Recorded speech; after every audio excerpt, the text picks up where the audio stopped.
Welcome back to the channel. We're down at our 520 square foot DIY greenhouse.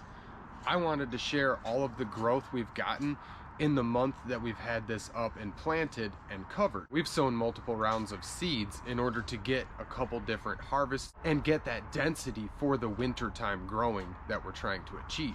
Now, before I get started here, please hit that subscribe button if you haven't already, because it helps us out a lot with all of the information we're trying to share. Let's get right into this. I want to kind of walk around the greenhouse and check out all the projects I got going and my ideas for what I want to do in order to achieve growth all winter. Now, we've taken our solar powered pump. This is an old pond pump that we were using to pump water through our chicken pond, and now I want to use it to pump water through the floor of our greenhouse and possibly heat the floor with this system. I have several different ideas of ways I want to achieve this. This is just our little system that we use to pump the water.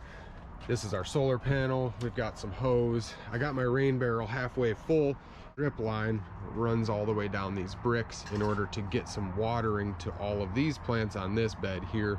We've got all our fig trees just overwintering, kind of banking some heat.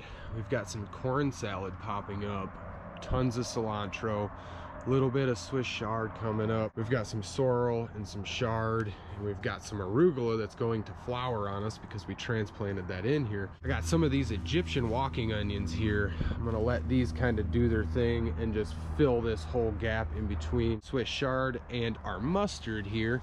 And these are providing protection for all of these plants so we don't get slugs in here eating them up.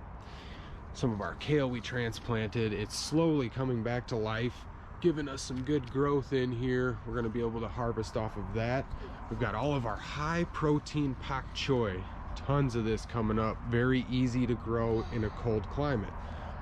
We had planted some purple tat soy in here, and it's slowly throwing off big leaves, getting some good growth off that. It's been pretty darn cold here. We've got all our curly leaf kale coming up in this bed and some stonehead cabbage. I'm gonna prick these up and kind of transplant them out and throw some along the back wall there also. So I've been using these stones as a nice heat sink, and it's really promoted growth on this bed, and it doubles for holding moisture. When we water, we could flip these bricks up a couple days later and there's still good moisture underneath them, meaning the soil is retaining moisture as well. Lettuce mixes, some arugula, just a bunch of random seeds we had saved and cast out.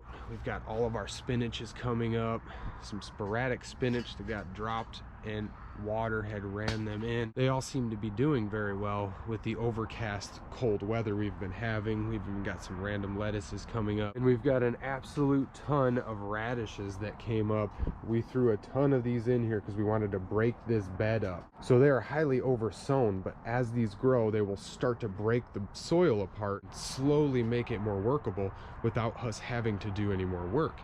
In the back row here, some of our first rounds of green beans had actually died back because of the cold weather, and then we had a whole nother round pop up. So I'm interested to see how long those survive in here. They're kind of a test to let me know how cold it gets. We've got so much life coming up in every little square inch of this greenhouse around here, and check all these out. Absolutely nuts. We had broadcast all these radish seeds right onto the surface of the soil, and they're just digging right in.